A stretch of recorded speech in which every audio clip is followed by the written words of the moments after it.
Friends, நான் உங்கள் சரண்யா. இந்த வீடியோ எதுக்குன்னா கமெண்ட்ஸுக்காக தான். நிறைய பேர் சொல்லிருந்தீங்க, நீங்களும் தானே அவங்க வீட்டில் போயிருந்தீங்க. எனக்கு எதுவும் தெரியாதுங்க, அவங்க எப்படிப்பட்டவங்க என்ன ஏதுன்னு எனக்கு எதுவும் தெரியாது. அவங்க எப்படி எனக்கு பழக்கம்னா நான் அந்த வீடியோவிலே சொல்லியிருப்பேன். இருந்தாலும் ஏற்கனவே ஒரு வாட்டி சொல்லிக்கிறேன். இந்த மாதிரி வீடியோ இருக்குல்ல, இப்போ நான் வீடியோ போடுறேன்ல, அந்த வீடியோவில் வந்து நான் அவருக்கா நம்பர் கொடுத்துருந்தேன். அப்படி வந்து நிறைய பேர் கால் பண்ணிகிட்டே இருந்தாங்க. அவங்க மட்டும் இல்லை, நிறைய பேர் கால் பண்ணிகிட்டு இருந்தாங்க. அப்புறமேட்டு இவங்களும் கால் பண்ணாங்க. சரியா, இவங்களும் கால் பண்ணாங்க. கால் பண்ணி நான் ஹெல்ப் பண்ணுறேன், நான் வாரேன் அப்படிங்கிற மாதிரி சொல்லியிருந்தாங்க. நான் எடுத்து தரேன், கேஸ்லாம் எடுத்து தரேன். அதே மாதிரி நான் வந்து இவர் வந்து ரொம்ப அதிகமாக என்னை வந்து பேசுவார். எங்கள் வீட்டுக்காரரு எனக்கும் சண்டை வரும். அதனால் வீடு பார்த்து தாங்கண்ணா அப்படின்லாம் நான் சொல்லியிருந்தேன். பார்த்து தரேன் அப்படின்னு சொல்லி அவங்க வீட்டுக்கு என்னை வந்து கூப்பிட்டு போனாங்க. இங்கே ரொம்ப பிரச்சனையாக இருக்குது அப்படிங்கிறதுனால சொன்னேன். அதனால் கூட்டிகிட்டு போனாங்க. வந்து கூட்டிகிட்டு போனாங்க. கூட்டிகிட்டு போய் 3 நாள் அவங்க வீட்டில் இருந்தேன். 3 நாளுமே என்னை வந்து வீடியோ போட சொன்னாங்க. லைவ் போட்டு காசு கேளு, காசு வந்துச்சுன்னா அதை வச்சு வீடு பார்த்துக்கலாம் அப்படிங்கிற மாதிரி சொன்னாங்க. ஆனால் மக்கள்லாம் நீங்கள் யாருமே எனக்கு அவ்வளோவா போட்டு விடலை. 500 300 அந்த மாதிரி தான் வந்துச்சு. அதனால் மக்கள் யாருமே நம்ப மாட்டேங்காங்க அப்படி இப்படின்னு சொன்னாங்க. அதனால் நான் ஒரு வீடியோவில் வந்து அவரோட சேனலில் வந்து அழுத்திருப்பேன். அது வந்து நீங்கள் அப்படி சொல்கிறீங்க இப்படி சொல்கிறீங்க அப்படின்னு சொன்னோன்னே நான் வந்து தாங்க முடியாமல் அழுத்திருப்பேன். அதையும் வீடியோ எடுத்து வந்து போஸ்ட் பண்ணியிருப்பாங்க. நிறைய வீடியோ வந்து போஸ்ட் பண்ணியிருக்காங்க, என்னோடய வீடியோ. அதெல்லாம் நான் ஏன் சொல்கிறேன்னா, நான் போகிறதுக்கு முன்னாடி வந்து அவங்களுக்கு வீஸ் போகலை. இது கடவுள் சாட்சியாக உண்மைதான். நான் போகிற வரை அவங்களுக்கு வீஸே போனதில்லை அவங்க சேனலில். சரியா, 14,000 சப்ஸ்கிரைபர் இருந்திருப்பாங்க. 14,000 இருந்திருப்பாங்க நான் போகும்போது. நான் போன பிறகு 20 அப்படின்னு வந்தாங்க. அதுக்கப்புறம் நான் வந்து அவங்க சொல்கிற மாதிரிலாம் நான் வந்து என்னால் ஏமாற்ற முடியாது. ஏமாத்துறது மீன்ஸ் நான் என்ன சொல்ல வரேன்னா, அவங்க வந்து சொல்லியிருந்தாங்க மக்கள்கிட்ட இப்படி சொல்லு அப்படி சொல்லு அப்படின்னு சொல்லியிருந்தாங்க. நான் காசு இல்லாதது உண்மைதான், என்கிட்ட காசு இல்லை. ஆனால் இவங்க ஹெல்ப் பண்ணுறேன்னு சொல்லி தானே நம்மளை கூட்டிகிட்டு போனாங்க. இப்போ ஏன் நம்மளை வந்து மக்கள்கிட்ட காசு கேளு அப்படின்னு சொல்கிறாங்க அப்படிங்கிற ஒரு வருத்தம் எனக்கு இருந்துச்சு.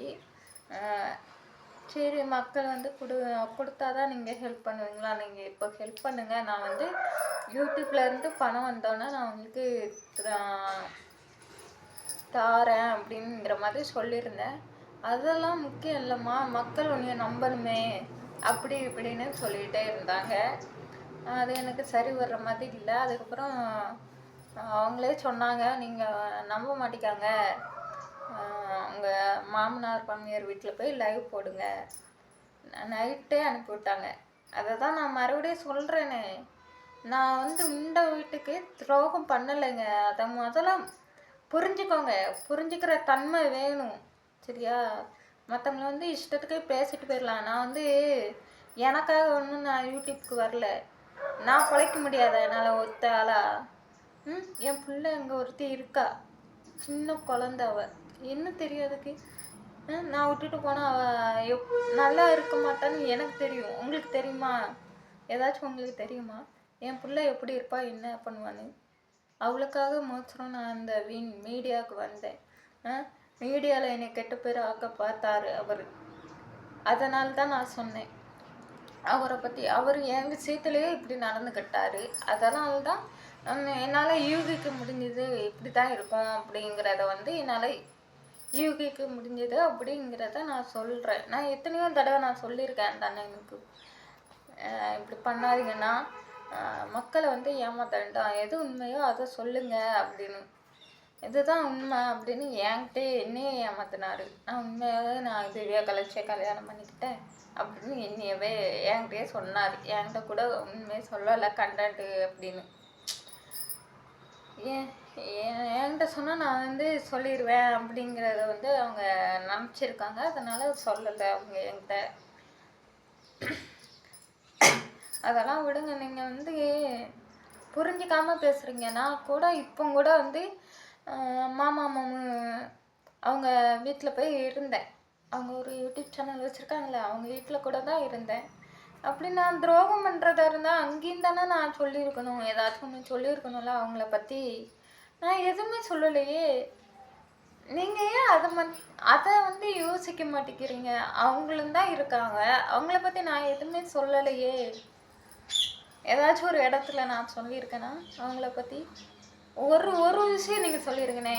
நீங்கள் நான் ஒரு விஷயம் நான் அவங்கள பற்றி சொன்னேன் அப்படின்னு சொல்லிடுங்க. ஆனால் அப்போது நான் ஒத்துக்கிறேன். நான் இந்த வீட்டுக்கு வந்து துரோகம் பண்ணுறவ தான் அப்படின்னு ஒத்துக்கிறேன். ஓகே, எதுவுமே புரிஞ்சிக்காம நான் வந்து இந்த மாதிரி மனசை கஷ்டப்படுத்துறது, இந்த மாதிரி கமெண்ட்டு 10 நிமிஷம் பார்க்குறீங்க. அந்த 10 நிமிஷத்தை வச்சு ஒருத்தவங்க வந்து எடை போடக்கூடாது. ஓகே, ஃபுல்லாக அவங்க வீட்டில் இருந்து நம்ம வந்து பார்த்தா தான் ஒருத்தவங்களை வந்து ஜட்ஜ் பண்ண முடியும். ஓகே, அதை வந்து புரிஞ்சிக்க நீங்கள் ட்ரை பண்ணுங்கள். வீடியோவில் இருக்கிறவங்க எல்லாருமே அப்படின்னு நம்ம வந்து இது பண்ணக்கூடாது. அடுத்தவங்க மனசு எவ்வளோ கஷ்டப்படும். நம்மள இந்த ஒரு வார்த்தை நம்ம சொன்னால், அடுத்தவங்க சொன்னால் நம்ம மனசு வந்து எவ்வளோ வந்து புண்படும் அப்படிங்கிறத வந்து நீங்கள் வந்து நினச்சி கமெண்ட் பண்ணுங்கள் ப்ளீஸ். தயவுசெய்து இந்த இடத்துல நான் வந்து ரிக்வஸ்ட்டாக கேட்குறேன். எனக்கு அவங்கள பொறுத்தவரை கமெண்ட்ஸை பற்றிலாம் அவங்க கவலையே பட மாட்டாங்க. ஆனால் நான் கவலைப்படுறேன். ஏன்னா நான் கமெண்ட்ஸை கூட பெருசாக நினைக்கிறேன். அதனால் கவலைப்படுறேன். ஓகே, புரிஞ்சு கமெண்ட் பண்ணுங்கள். ஓகே, பா.